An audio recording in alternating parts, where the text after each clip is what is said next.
नमस्कार दोस्तों, कैसे हैं आप सब। आप सभी का स्वागत है हमारे YouTube चैनल पर। और आज की कहानी है क्योंकि घर की इज्जत और मर्यादा का सवाल है। आशा करता हूं आप सभी खुश होंगे। तो आज की कहानी शुरू करने से पहले जो भी चैनल पर पहली बार आए हैं या जिसने भी अभी तक चैनल को सब्सक्राइब नहीं किया तो जल्दी से जाकर चैनल को सब्सक्राइब करें और घंटी का बटन दबाकर ऑल का आइकन जरूर प्रेस करें ताकि हमारी कहानियों की नोटिफिकेशन आप तक सबसे पहले पहुँचती रहे और आप हमारी कहानियों का आनंद उठा सकें। आप सभी से उम्मीद है कि आप ज़्यादा से ज़्यादा कमेंट्स करें ताकि हमारा भी हौसला बढ़ता रहे और हम आपके लिए नई नई कहानियां लेकर आते रहें। तो चलिए शुरू करते हैं आज की एक और बेहतरीन कहानी। अंशुल और रागिनी एक ही कॉलेज से बीए कर रही थी। दशहरे की छुट्टियां होने वाली थी, इसीलिए ज़्यादातर अध्यापिकाएं घर चली गई थी। उस दिन कॉलेज प्रांगण काफ़ी खाली खाली सा लग रहा था। अंशुल और रागिनी भी कॉलेज कैंपस के लॉन में बैठी थी। तो अंशुल ने रागिनी से पूछा, रागिनी, आज तो तुम्हारा भी व्रत होगा। तो रागिनी ने कहा, नहीं, घर में बस मुझे छोड़कर सभी का व्रत है। मेरी तो धर्म कर्म से आस्था ही उठ गई। अंशुल बोली, क्यों, ऐसा क्या हो गया। तो रागिनी गंभीर होते हुए बोली, अंशुल, मेरे यहाँ एक बड़ी दर्दनाक घटना घट चुकी है जिसकी चर्चा अब घर में कोई नहीं करता। अंशुल की उत्सुकता बढ़ी तो उसने रागिनी से घटना के बारे में पूछा। तब रागिनी ने बताया कि मेरी चाची को तो तुमने देखा ही, वह अपनी माँ और छोटी बहन के साथ विंध्याचल गई थी। चाची की बहन रूपा अविवाहित थी, लेकिन पूजा पाठ और कर्म कांड में उसकी बहुत रुचि थी। चाची विवाह के 8 साल बाद भी निसंतान थी, इसीलिए चाचा जी से जिद करके तीनों विंध्याचल चली गई। वहां पर वह एक पंडे के घर रुकी थी। रोज गंगा स्नान पूजा दर्शन करने के बाद पंडे के यहाँ रात में निवास करती थी और पंडे के घर ही खाना बनाकर खाती थी। एक दिन रूपा खाना बना रही थी। उसकी तबीयत भी ठीक नहीं थी, इसीलिए उसे छोड़कर चाची और उसकी माँ पूजा करने मंदिर चली गई। कुछ देर बाद जब वे लौटकर आई तो रूपा घर में नहीं थी। पंडे से पूछा तो उसने बताया कि रूपा भी खाना खाने के बाद गंगा स्नान करने की कहकर यहाँ से चली गई थी। बहुत ढूंढने के बाद भी चाची की बहन रूपा का कहीं कुछ पता नहीं चला। घर पर खबर भेज दी गई। घर के पुरुष भी विंध्याचल पहुंच गए। कई दिनों तक रूपा को इधर उधर ढूंढते रहे। पुलिस में रिपोर्ट दर्ज कराई गई, लेकिन रूपा का कहीं कोई पता नहीं चला। चाची की माँ का रो रो कर बुरा हाल हो गया था। वह पागलों की तरह हर किसी से रूपा के बारे में पूछती रहती थी। यह पीड़ा वह अधिक दिन तक नहीं झेल सकी और कुछ महीनों बाद ही उनकी मौत हो गई। बेटी के गायब होने से चाची के पिता तो पहले ही चूट चुके थे। पत्नी के मरने के बाद तो वह एकदम बेसहारा हो गए। उनकी 2 बेटियां ही थी, कोई पुत्र नहीं था। बहुत बीमार रहने लगे। बीमारी की हालत में मेरे चाचा जी उन्हें गांव से अपने पास ले आए। कुछ दिन इलाज चला, लेकिन अंत में वह भी चल बसे। इसके बाद तो रूपा के मामले का अंत ही हो गया। अब उस घटना की एकमात्र गवाह मेरी चाची बची थी। मुझ पर भी घर में अनेक पाबंदियां लगाई जाती है। अंशुल, इसके बाद से मेरा तो पूजा पाठ कर्म धर्म व्रत उपवास से विश्वास उठ चुका है। उक्त घटना ने मेरे मन में अनेक सवाल खड़े कर दिए। मेरी निसंतान चाची जिस संतान की कामना से गई थी, वह इच्छा आज तक पूरी नहीं हो सकी। चाची की माँ कुंवारी बेटी रूपा को अच्छा घर वर मिले, इसी की कामना मन में लिए विंध्याचल गई थी। वह पूरी होनी तो दूर, रूपा बेचारी दुनिया से ही ओझल हो गई। अब तुम ही बताओ अंशुल, मैं अपने मन को क्या उत्तर दूं। रागिनी की बातें सुनकर अंशुल निरुत्तर थी। रागिनी ने अंशुल से कहा कि वह इस विषय में किसी से चर्चा ना करे, क्योंकि घर की इज्जत और मर्यादा का सवाल है। इसके बाद बीए पूरी हो गई और रागिनी की शादी हो गई। वह अपने ससुराल झांसी के एक गांव में है। शादी के बाद भी अंशुल और रागिनी का संपर्क बना रहा। कुछ दिनों बाद अंशुल की भी शादी हो गई और वह भी अपनी ससुराल चली गई। कुछ सालों में इन दोनों का संपर्क टूट गया। फोन नंबर भी खो गए या बदल चुके थे। लेकिन एक बार रागिनी ने अपने घर का पता अंशुल की डायरी पर लिख दिया था। वह डायरी अंशुल ने आज तक संभाल कर रखी हुई थी। दोनों मायके जाती तो कभी मिलन नहीं हो पाया। अंशुल के पिताजी रिटायर हो गए और फिर वह अपने पैतृक स्थान पर लौट गए। इसके बाद तो दोनों का संपर्क ही टूट गया। अंशुल अब 2 बच्चों की माँ है। अपने छोटे बेटे का मुंडन कराने वह विंध्याचल गई थी, लेकिन उसे क्या पता था कि रूपा की जीवन कथा में अभी एक और नया अध्याय जुड़ने वाला था और जिसका सूत्रपात अंशुल के हाथों ही होना था। विंध्याचल से लौटने के बाद अंशुल के मन में अजीब सी खलबली मची हुई थी। वह सोचने लगी, पता नहीं रागिनी की चाची अब इस दुनिया में होगी भी या नहीं। अंशुल पुराने ख्यालों में डूबी थी। अचानक से पति की आवाज़ से उसकी तंद्रा भंग हुई।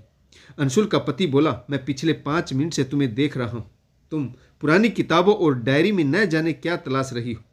मैं ऑफिस से आ भी गया और तुम्हें पता भी नहीं चला। विंध्याचल पर्वत की घटना को लेकर तो तुम मुझे भूल ही गई। आखिर तुम उस घटना के पीछे क्यों पड़ी हो? अंशुल ने कहा, सुधीर, जब तक मैं रागिनी को सब कुछ नहीं बता देती तब तक मुझे चैन नहीं मिलेगा। रागिनी के मायके और ससुराल में मेरे पास किसी का भी कोई फ़ोन नंबर नहीं, लेकिन मेरी पुरानी डायरी के पीछे मुझे रागिनी के मायके वाले घर का पता मिला है। परिस्थितियों ने मुझे इस घटना का राजदार बना दिया और अच्छा खासा किरदार तुमने भी निभाया है। रागिनी यह सब जानकर कितनी खुश होगी। आश्चर्य, दुख, पीड़ा और खुशियों की लहर है उसके मन में एक साथ उठेगी। तभी अंशुल का छोटा बेटा उसके पास आकर बोला, मम्मा मेरा होमवर्क भी करा दो, आज तो आप हमारी सुन ही नहीं रही। मुझे भूख भी लगी। अंशुल ने कहा, बेटा आज आप अपना काम बड़े भाई से करवा लो और सुधीर तुम अपने लिए चाय भी स्वयं ही बना लो। अगर हो सके तो 1 कप चाय मुझे भी पिला देना।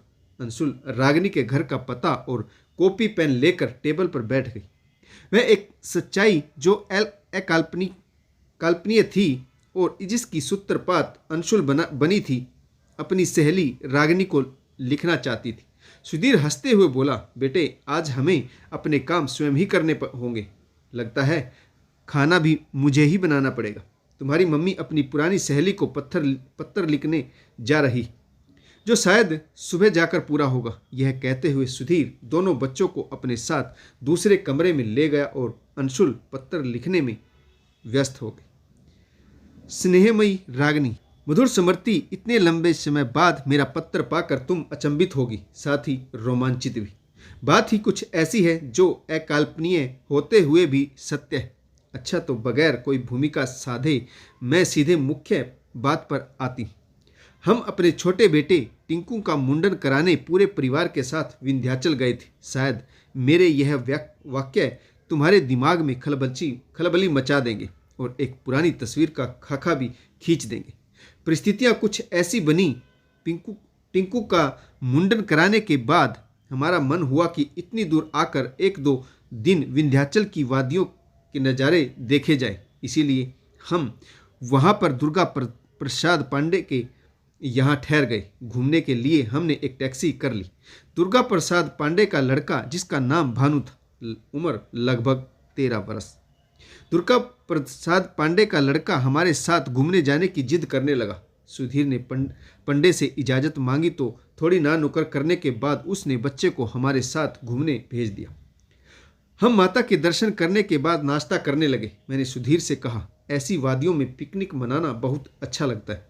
यहाँ वादियाँ भौतिक और आध्यात्मिकता दोनों का आनंद एक साथ अनुभव कराती। अचानक ही भानु हमें देखकर रोने लगा। जब मैंने उससे रोने का कारण पूछा तो परेशान होते हुए उसने जो कहा उसे सुनकर तो मैं हैरान रह गई। भानु शुद्ध हिंदी बोलता है और वह बोला, मेरे बाबूजी मुझे मार डालेंगे। आप लोग मुझे इस नरक से निकाल कर अपने साथ ले जाइए। मैं मरना नहीं चाहता। सहानुभूति दिखाते हुए मैंने भानु से पूछा तो वह बोला, मेरी माँ मरने से पहले मुझे अपनी कहानी सुना कर गई थी। तब मैं 11 वर्ष का था। मेरे पिताजी ने मेरी माँ रूपा, जिसे सुनकर मेरी रूह कांप गई और दिलचस्पी बढ़ गई। फिर भानु बोला, मेरी माँ का नाम रूपा था। मेरे पिताजी ने उनसे ज़बरदस्ती विवाह किया था। मेरी माँ ने मुझे बताया था कि वह अपनी बड़ी बहन और माँ के साथ यहाँ माता के दर्शन करने आई थी।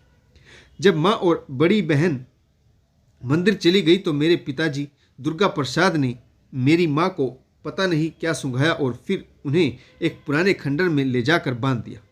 मेरी माँ बार बार विनती करती रही, लेकिन पिताजी पर इसका कोई असर नहीं हुआ। चारों तरफ मेरी माँ को ढूंढा जा रहा था, परंतु मामला जब शांत हुआ तो पिताजी ने मेरी माँ से विवाह कर लिया और फिर 9 महीने बाद मैं पैदा हुआ। मेरी माँ पिताजी को कभी दिल से अपना नहीं पाई, वह हमेशा ही उन्हें हैवान के रूप में देखती थी। पिताजी मेरी माँ को भी बहुत मारते पीटते और डरा धमका कर रखते थे। जब माँ मुझे यह बात बता रही थी तो पिताजी ने छुप कर सुन ली। इसके बाद तो पिताजी ने तेजधार चाकू से मेरी माँ पर हमला कर दिया। दोनों की लड़ाई में मेरी माँ की मौत हो गई। यह देखकर मैं भी सहम सा गया। इसके बाद से पिताजी मुझे बहुत मारते हैं ताकि मैं यह घटना किसी के सामने उजागर ना कर दूं। वह मुझे डरा धमका कर रखते हैं। वह राक्षस हैं, मुझ पर बहुत जुल्म करते हैं। मुझे बाहर खेलने नहीं भेजते, घर का काम करवाते हैं, किसी मुसाफिर से मिलने भी नहीं देते। वह तो न जाने कैसे आप लोगों पर विश्वास कर लिया और आपके साथ मुझे भेज दिया। भानु की कहानी दिल दहला देने वाली थी। मैंने और सुधीर ने भानु को दिलासा दिया और उससे कहा कि वह अपने पिताजी को इस बात की भनक भी ना लगने दे कि यह बात उसने हमारे साथ साझा की। हमने यहाँ आकर पुलिस को इन्फॉर्म कर दिया और घटना की सारी जानकारी भी दे दी। जब तक तुम्हें यह पत्र मिलेगा शायद दुर्गा प्रसाद को उसकी सजा भी मिल चुकी होगी। रागिनी, तुम्हारी बताई हुई बात मेरी आस्था पर चोट कर रही थी। साथ ही इस घटना के बाद यह पूरे समाज के सामने एक सवाल खड़ा कर रही थी जिसका जवाब हम सभी को ही ढूंढना है। खासकर औरतों की मर्यादा पर प्रहार कब तक होता रहेगा और कब तक हम खुद इसका जवाब तलाशती रहेंगी। इस धर्म की आड़ में धर्म के ठेकेदार कब तक यह नीच हरकतें करते रहेंगे। ऐसे अनेक सवाल हैं जिनके जवाब शायद किसी के पास नहीं। पत्र मिलने के बाद रागिनी स्वयं अंशुल को खोजती हुई उसके ससुराल पहुंची और उसे धन्यवाद दिया। फिर रागिनी ने बताया कि दुर्गा प्रसाद को उसके किया की सजा मिल चुकी है। भानु को हम अपने साथ ले आए। अपना राज खुल जाने के डर से दुर्गा प्रसाद ने उसे पढ़ाया भी नहीं था। हमने उसको थोड़ा बहुत पढ़ाना शुरू कर दिया। चाची भानु को पाकर काफ़ी खुश है। इतने लंबे समय के दुख के बाद ही सही उन्हें अपनी बहन की निशानी भानु के रूप में मिल ही गई। साथ ही एक दर्द हमेशा कचोटता रहता है। काश उन्होंने उस समय पंडे पर विश्वास ना किया होता और रूपा को अकेली ना छोड़ा होता तो रूपा की जिंदगी यूं बर्बाद ना होती। आने वाले समय में भानु समाज की मुख्य धारा से जुड़ गया। उसने एक परचून की दुकान कर ली, अच्छी रोजी रोटी कमा लेता है। उसने अपनी गृहस्थी भी बसा ली। तो दोस्तों, इस कहानी में आपको किस पात्र की भूमिका अच्छी लगी कमेंट्स करके जरूर बताइएगा। अगर आपको हमारी कहानियाँ पसंद आती हैं तो लाइक शेयर और कमेंट्स करें ताकि हमारा भी हौसला बढ़ता रहे और हम आपके लिए नई नई कहानियाँ लेकर आते रहें। तो हंसते रहिए, हंसाते रहिए, स्वस्थ रहें और मस्त रहें। सब मोहमाया है, खाली हाथ आए थे और खाली हाथ जाना है। अपने कर्मों का फल ही साथ जाना है। तो आप सभी हमेशा खुश रहें और मस्त रहें। तो कहानी पढ़ने के लिए आप सभी का बहुत बहुत धन्यवाद। जय हिंद, वंदे मातरम, भारत माता की जय। जय जवान और जय किसान।